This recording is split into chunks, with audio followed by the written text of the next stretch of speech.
This video discusses my new understanding about the prophecy concerning duration of the economic siege of the United States, British Commonwealth nations and Israel, which will precede the attack on them by a German-led alliance. Hello friends, this is Unmasked Truth with Harmanjit Saini, where I provide unique analysis of world events based on the unmasked truth that after surrender, Germany continued World War II clandestinely and became a killing machine. I also provide true news that you will find nowhere else. In my March 27, 2023 video titled Part 1 World War Watch, Germany and China's Shift in Strategy to Start a Third World War, this is what I stated. In my ebook World and Bible Prophecy, available free on my religion website www.churchofgodmessage.com, this is what I have written in chapter 5. Ezekiel 5 verses 1 to 2 provide details about this war and what follows soon after. And you, son of man, take a sharp knife, take a barber's razor, and cause it to pass upon your head and upon your beard. Then take balances to weigh and divide the hair. You shall burn with fire a third part in the midst of the city when the days of the siege are fulfilled. And you shall take a third part and smite about it with a knife. And a third part you shall scatter in the wind, and I will draw out a sword after them. This prophecy indicates as the Israelite countries, United States, Britain, Canada, White South Africa, Australia, and New Zealand, are first going to be besieged, most likely an economic siege for a period of about 390 days, as described in the siege in Ezekiel 4 verses 3 to 6, which state, Then take an iron pan, place it as an iron wall between you and the city, and turn your face toward it. It will be under siege, and you shall besiege it. This will be a sign to the people of Israel. Then lie on your left side, and put the sin of the people of Israel upon yourself. You are to bear their sin for the number of days you lie on your side. I have assigned you the same number of days as the years of their sin. So for 390 days you will bear the sin of the people of Israel. After you have finished this, lie down again, this time on your right side, and bear the sin of the people of Judah. I have assigned you 40 days, a day for each year. These prophecies clearly indicate that the destruction of the United States, British Commonwealth nations, and Israel will be preceded by an economic siege. This interpretation was given by Herbert W. Armstrong, through whom God founded the modern era of His church.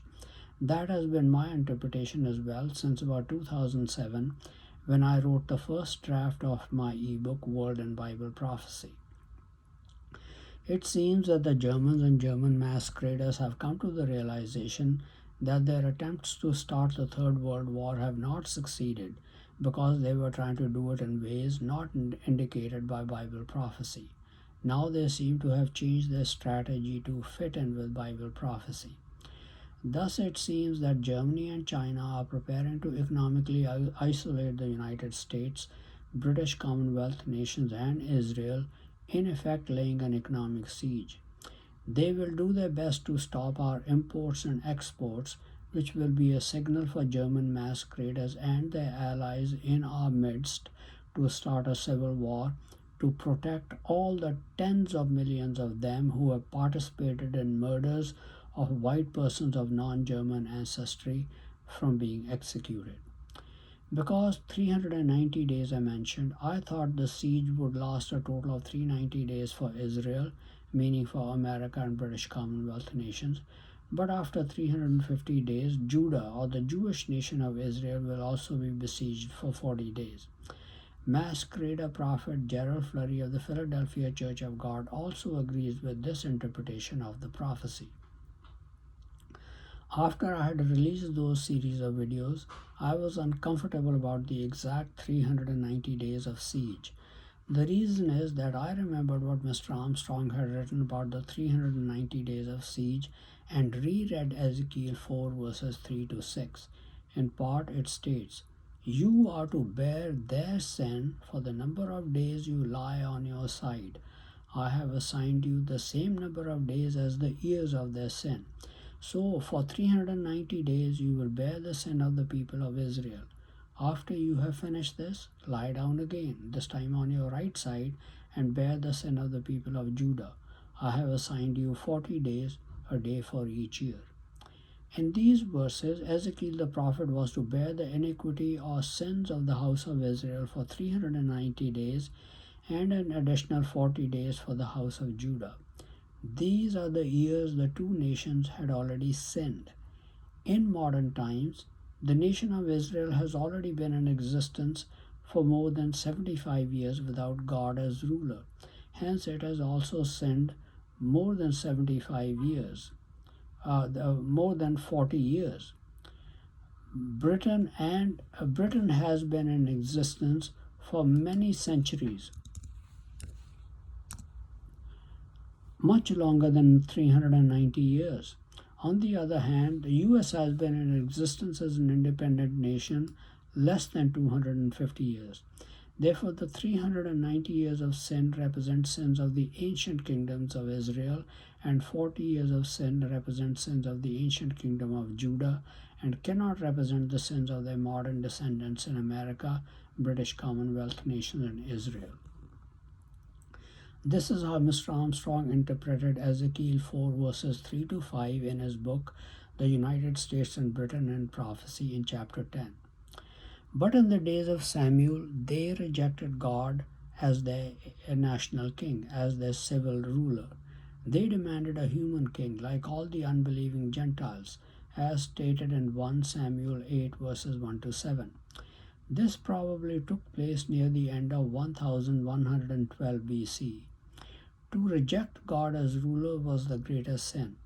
Up until this time, they had recognized him, had looked to no other as king. This seems to have begun the years of complete sin for which God punished them. Nevertheless, under the old covenant of Mount Sinai, they were still God's nation. God still dealt with them. He did not divorce them until 721 to 718 BC. The sins of the house of Israel had continued from their rejection of God as king for 390 years. Naturally, God could not expect this prophet in a human lifetime to undergo the bearing of these years of sin on the basis of each day of sinning being borne by him for a year. That would have required 2,000 lifetimes. So God reversed the actual application of the principle. Ezekiel was required to bear Israel's sins a day for each year they had sinned, but it still was the year for a day for a year principle. Actually, they had sinned the 390 years mentioned in Ezekiel's prophecy, Ezekiel 4 verses 4 to 5. Even from the time they rejected God as their national king, God allowed them to remain in the promised land those additional 390 years. During all these years, God continued to send prophets to warn and plead with them. Had they repented and turned back to God and his ways, they still could have received the richest national blessing of all history, but they would not. Rather, they increased in sins.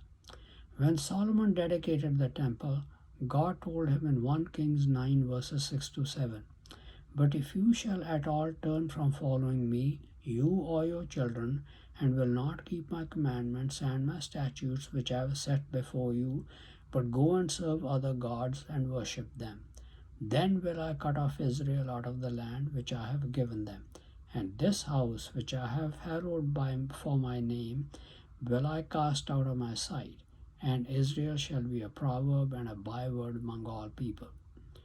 God also prophesied the same about the house of Judah after King Josiah's reforms in 2 Kings 23 verses 26 to 29. Notwithstanding, the Lord turned not from the fierceness of his great wrath, wherewith his anger was kindled against Judah, because of all the provocations of Manasseh that Manasseh had provoked him withal. And the Lord said, "I will remove Judah also out of my sight, as I have removed Israel, and will cast off the city Jerusalem which I have chosen, and the house of which I said, my name shall be there." God had told both kingdoms that he would remove the house of Israel and the house of Judah out of his sight. He divorced the house of Israel and removed them from their land in 721 BC. Since then, the house of Israel has never returned to the Holy Land. Then he removed Judah also out of his sight in 587 BC. That's when God stopped assigning sins to the houses of Israel and Judah. While which exact 390 years of Israel's sins and additional 40 years of Judah's sins that God asked the prophet to bear from the time they rejected God as king are not absolutely clear, it is quite clear that God asked Ezekiel the prophet to bear the sins of the two kingdoms that they had already committed in the past and not in modern times. Britain has been in existence for many more than 390 years and the modern nation of Israel nearly 75 years. It seems Mr. Armstrong did not have the right start date of Israel's sins as 1112 BC when ancient Israel rejected God as king and asked for a human king. Latest understanding of the chronology of the kings of Israel and Judah indicates that the time Saul began his reign as king is 1048 BC and not 1112 BC. From 1048 BC to 721 BC, when House of Israel was removed from the Holy Land by Assyria, there are only 327 years and not 390 years. But God may have counted the 390 years of Israel's sins differently. One can try and guess how God might have counted the years of Israel's and Judah's sins. From 1048 BC to 587 BC, when Judah was removed from the Holy Land completely and Jerusalem by King Nebuchadnezzar of Babylon, there are 460 to 461 years. It is quite likely that some from the northern house of Israel left the land and moved into Judah when the Assyrians removed their brethren in 721 BC. In fact, just a few years later, the Assyrians also carried away many from Judah, but Jerusalem was saved because an angel of God killed 185,000 of the Assyrian army that was besieging Jerusalem. This is stated in 2 Kings 19 verse 35. Therefore, the house of Israel was represented with the house of Judah even after 721 BC. Later, many of these Israelites may have moved out of Judah, but before Judah's captivity in 587 BC. From then on, Judah alone was responsible for sins in Jerusalem and the Holy Land. It's possible for some years God may not have charged Israel or Judah for sins because both the king and the people obeyed God. Most likely, for some years after David started reigning in Jerusalem, the king and the people obeyed God, until the king sinned in the matter of adultery with Bathsheba and the murder of her husband Uriah. After the captivity of the house of Israel, Josiah the king and the people probably obeyed God completely when at age 26 Josiah imposed the law on the entire nation till his death at age 38. Thus God may not have charged the nation of Judah for sins for 12 of those years. Again, I am merely guessing how God might have assigned 390 years for Israel's sins and an additional 40 years for Judah's sins, a total of 430 years out of the 460 to 461 years between 1048 BC, when Saul became king, till Judah was removed in 587 BC in the Babylonian captivity. He may not have included 30 to 31 years when both king and people obeyed God's laws, or they may also be other possibilities. Now, God says what Ezekiel was doing was to be assigned to the house of Israel, as stated in Ezekiel 4, verse 3. When Ezekiel enacted the siege, the house of Israel had already been in captivity for more than 125 years. Hence, he could not have been assigned for the ancient Israelites.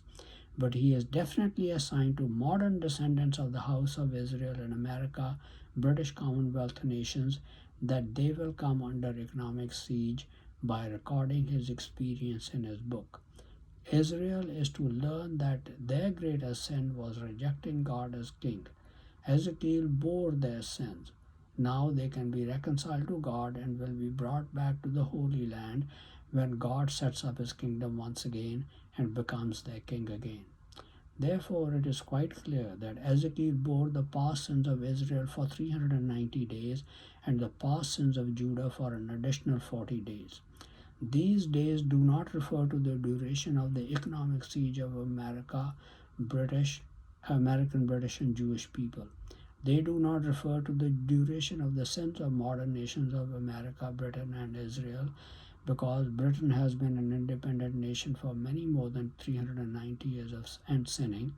America has been an independent nation for less than 250 years and sinning, while the Jewish nation of Israel, modern descendants of Judah, nearly 75 years or more than 40 years in sinning.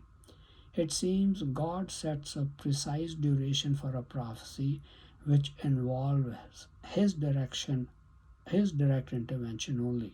For example, the Great Tribulation will be of precisely 1260 days duration because during this time Jesus Christ will have returned to earth and he will have full control over events.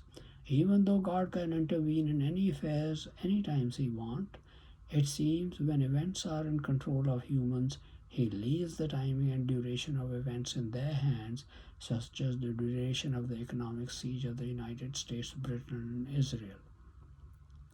The Germans and Chinese and their allies are free moral agents. God will let them decide the number of the days they want to besiege these nations and attack when it suits them best. Therefore, there is no duration of the economic siege against the United States, British Commonwealth nations, and Israel prophesied. It can be less or more than 390 days. It's a decision left up to Germany, China, and their allies. Thank you very much for watching this video. Please continue to watch my videos on important world events, World War III watch, politics, international business, how Bible prophecy is playing an important role in world affairs, advice on health and medical problems, and much more for in-depth and insightful analysis. Please also subscribe to my YouTube and Facebook channels, Unmasked Truth with Harmanjit Saini, to view and get information on the latest videos.